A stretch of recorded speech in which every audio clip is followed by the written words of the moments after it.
Hello, and welcome back to this low-level run of Persona 4.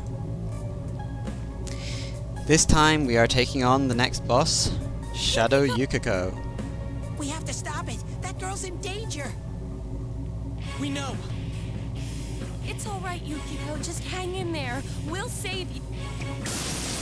So, this boss is a lot more dangerous than the Avenger Knight.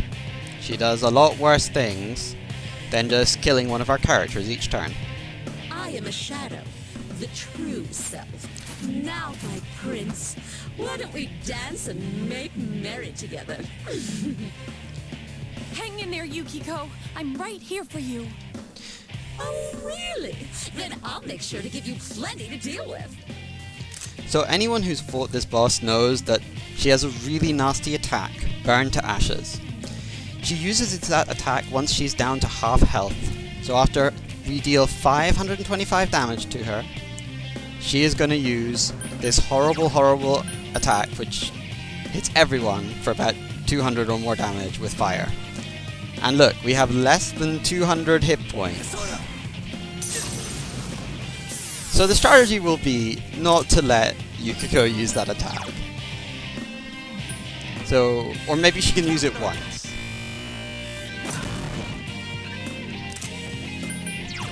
Once would be kind of okay.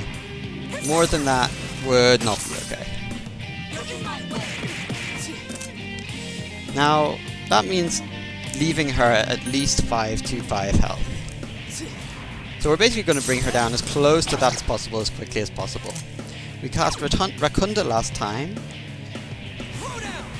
And now we're just going to use our physical attacks. By the way, in this fight, it's the opposite to last time. Physical attacks are more effective than the magic attacks. So we want to hit her about 7 times. Come, my prince. Sorry, I skipped a line of dialogue there. About 7 times would be enough to deal 525 damage. We do want to take some time out, because we want to keep the prince stunned as much as possible. Having the prince around, it's not as nasty as having Burn to Ashes cast on us, but it's still not ideal. He can use Terror Voice, which is very nasty if you think about it.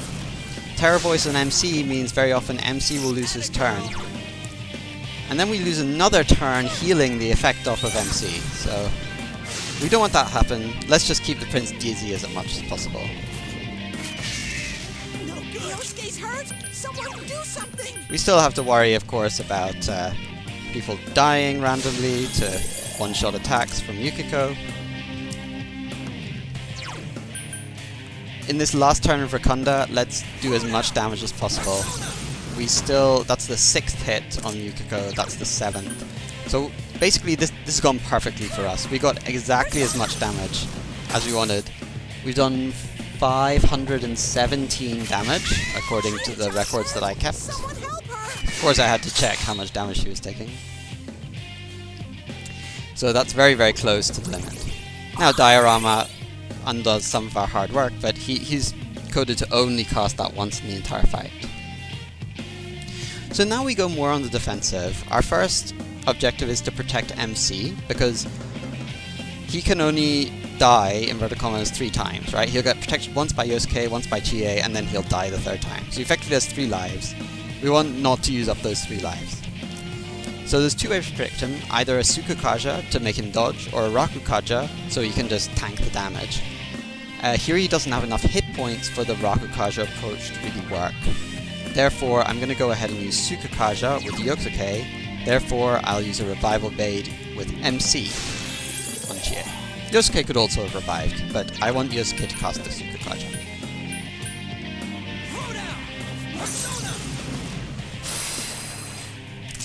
Now, this is a little risky, but in the game I used a Skewer against Yukiko. Kind of makes sense because Chie has Tsukukaja up. Now she no longer has Tsukukaja up. So what to do now? Last turn I cast Tsukukaja. This time I would like to cast Dia with Yosuke. So I'll revive Chie. By the way, you see, this number of revival beads is in no way excessive, right? Starting off with 19 revival beads. That's just sensible.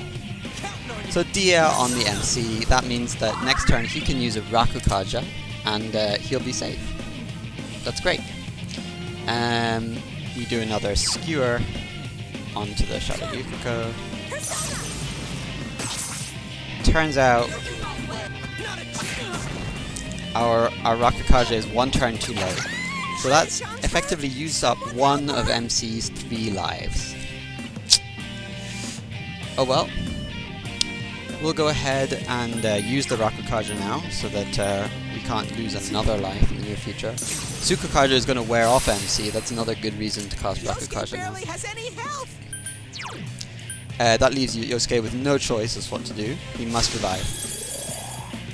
And now, this is very efficient. A value medicine will allow Yosuke to use physical moves again, and also top up MC's health.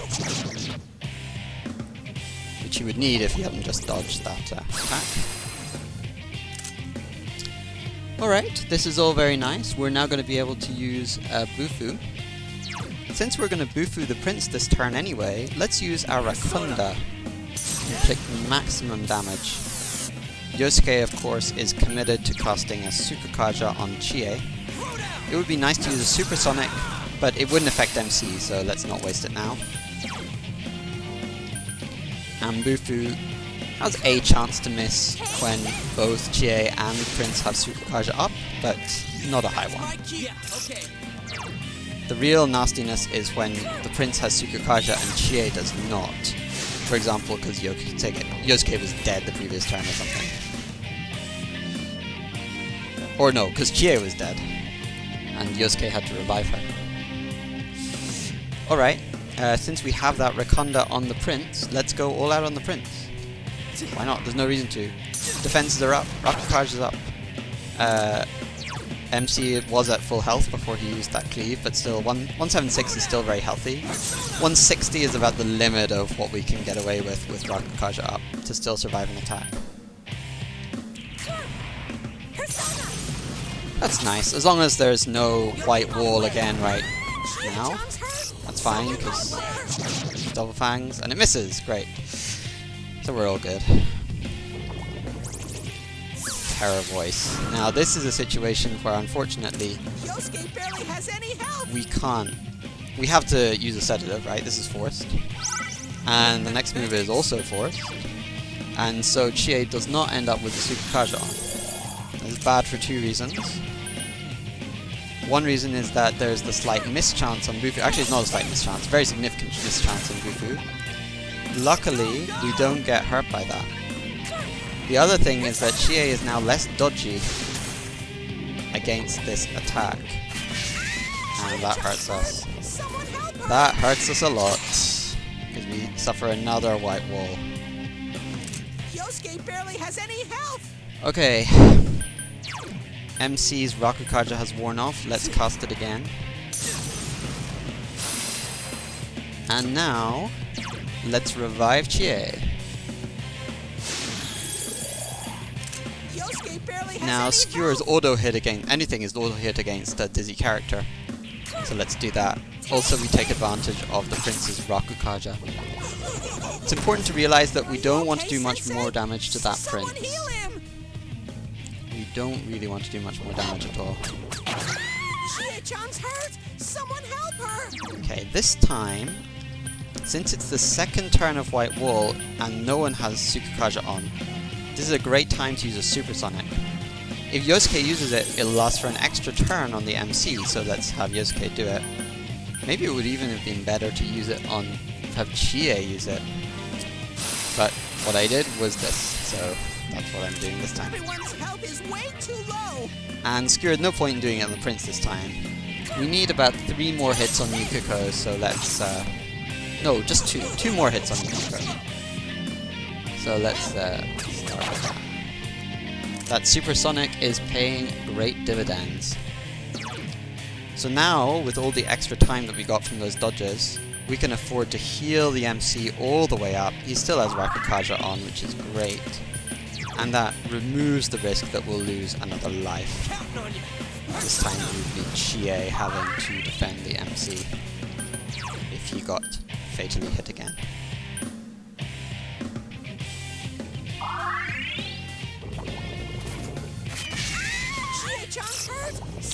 Now, when the prince has White Wall on, giving away a one more is not so important.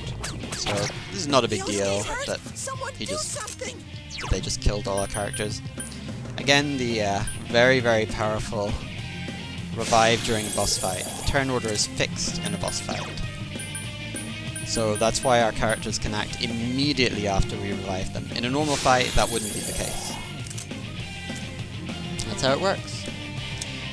Again, because of the double kill, there was no time to cast Tsukukaja on Chie, so we have to just hope, and it does hit.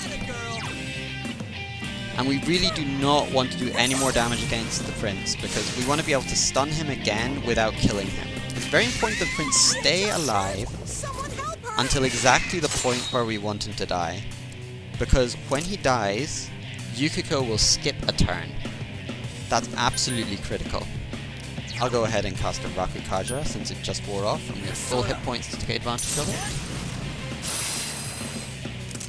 We want the prince to die just at the point where Shadow Yukiko dips below 525 health, and we want her to go as far down as possible on that same turn. Then we want to kill her next turn. If that doesn't work, then we'll just make sure that MC survives that attack. I need one more attack against Shadow Yukiko. I elected to not have Chie do it because she could miss. She doesn't have Tsukukaja on. And I also needed to give MC more SP because I didn't fill him up, which was silly of me, very silly. In preparation for the final attack, we need to heal up, so let's do that.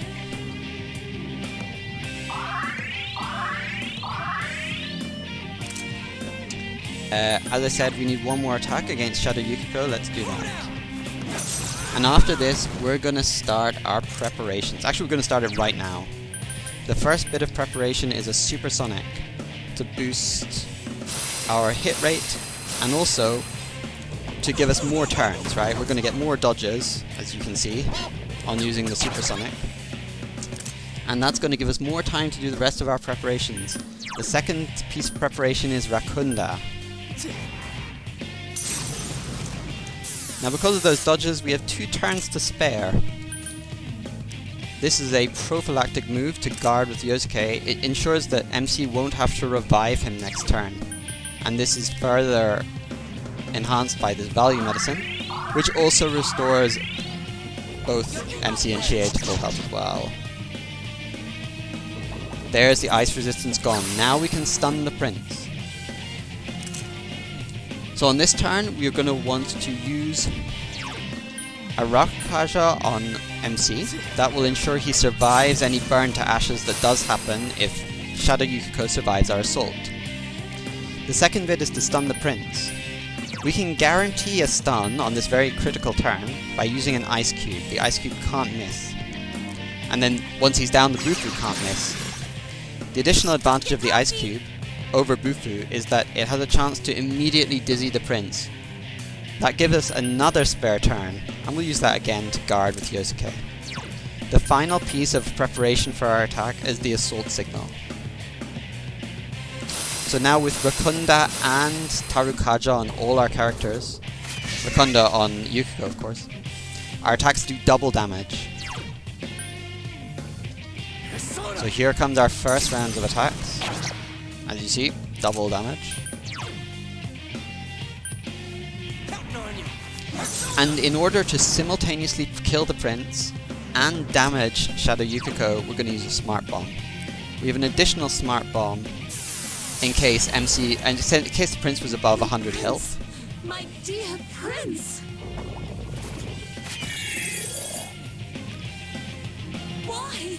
Why won't he come? Smart Bomb also allows us to do that last bit of damage at the end of the fight if we happen to be short. Now we could tolerate a miss here from either MC or Yosuke. They no longer have Tsukukaja. Even if they missed, that means we wouldn't kill Shadow Yukiko this turn, but we would still survive the burn to ashes. MC would survive, rather, because he still has Rakukaja up. He could revive the others, and we could do one final attack to hopefully take her out. As it is, we have that second smart bomb to guarantee a hit. And that is the boss. That was over 600 damage in those last 2 turns. We get 2 levels, which is nice. We also get 1 level for Izanagi. Those stat increases are extremely optimal. Hey! I leveled up! And that is the whole fight. So I hope you enjoyed it. Take care. And goodbye. Yukiko!